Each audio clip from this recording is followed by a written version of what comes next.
Hello, I'm Alex Jones, and I'm a radio and television host based in Austin, Texas. And for many years, I've been exposing the criminal activities of the global elite, also known as the New World Order.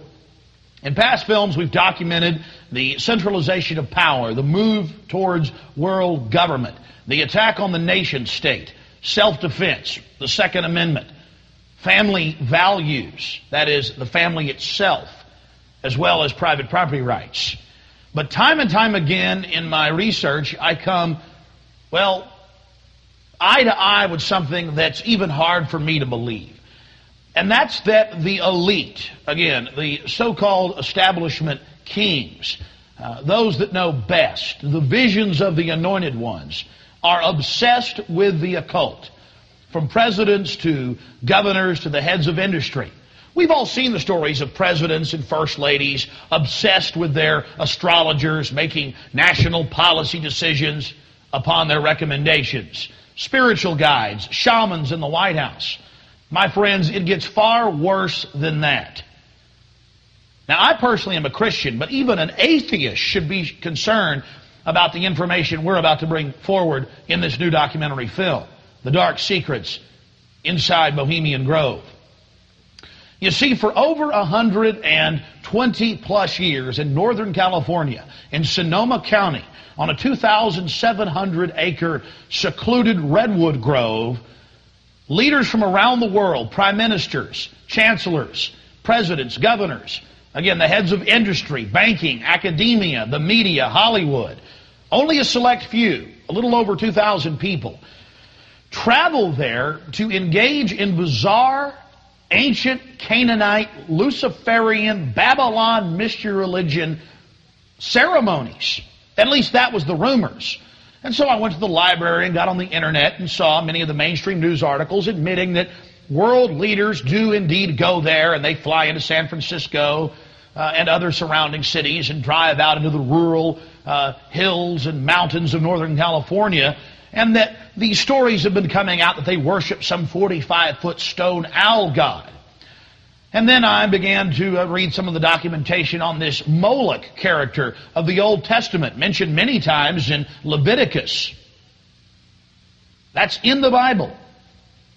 Why are world leaders traveling to the middle of nowhere to worship this thing? Well, I had to check it out for myself. And I'm proud of my team. Mike Hansen, Violet Nichols. They traveled with me there. We talked to some of the locals discreetly. We successfully infiltrated, with the help of some of the locals, and Channel 4, World of Wonder, British television that teamed up with us.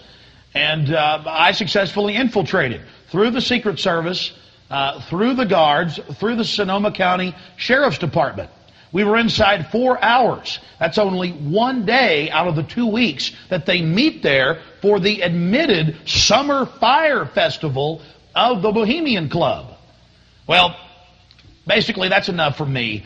It's hard to even describe it with words, and I hope that our hidden cameras can give you at least a small piece of what I witnessed.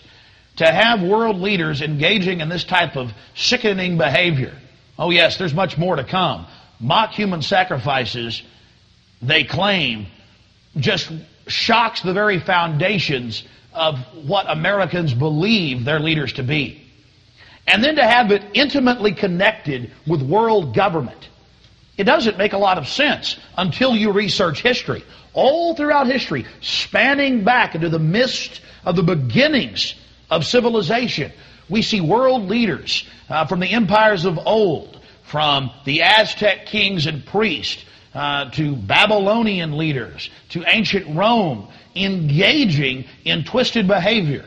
Could it be that when you have all the power and all the women and all the money and all the lands and all the art, you have to do something new? You have to go against the basic grain of humanity. You have to get off in a sick way. That's what we witnessed in Northern California, July 15th, 2000. Get ready to go inside the Bohemian Grove.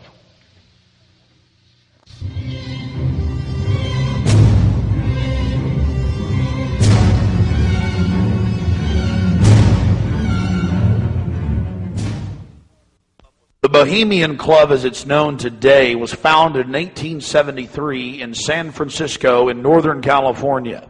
Many of the club's original annals, dating back to before the turn of the century, admit that local artists, writers, newspapermen, you name it, wanted a place away from the so-called backwardsness of the West Coast, the Judeo-Christian ethic. They found that place an hour and a half north of San Francisco, outside of the tiny town of Monterey. Their annals even admit an obsession with the occult and what they called Druid rituals.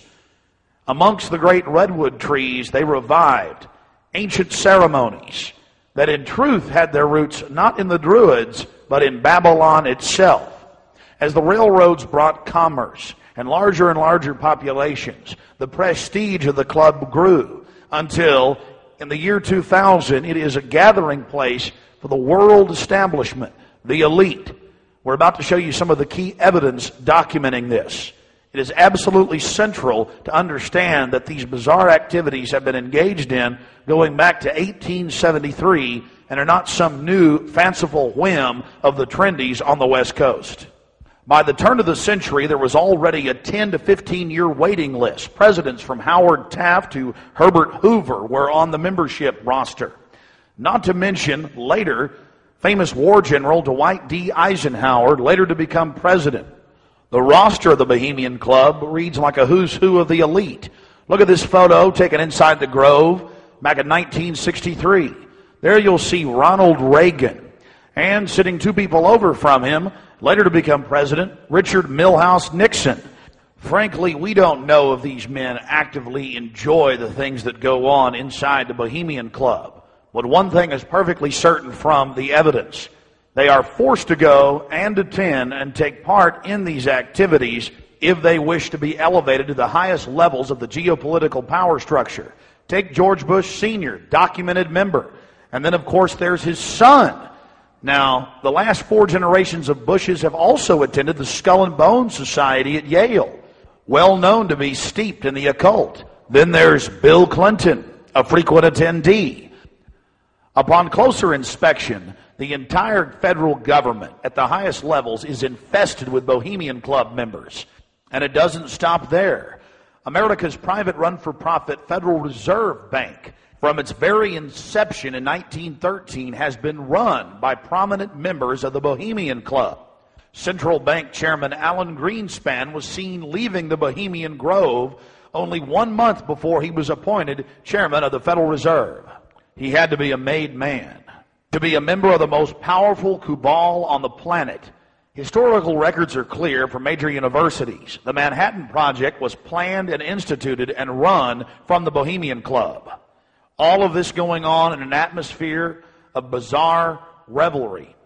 You're looking at an illustration from a November 1989 issue of Spy magazine. Spy goes undercover with Henry Kissinger, Merv Griffin, and William F. Buckley Jr. The story was clearly a shill, meant to misdirect the intensifying media coverage that the Grove was getting in the late 1980s. The writer's spin is obvious. They're just masters of the universe, big frat boys blowing off steam. We'll get back to this article later. Because you can clearly see that the mantra in the spin story has been picked up as a front by all the local media. Sure, they're elitist. Sure, they have some bizarre rituals. But what's the big deal? They're just having fun. If that was the case, why would David Gergen, presidential advisor to President Clinton, resign from the Bohemian Club and 17 other organizations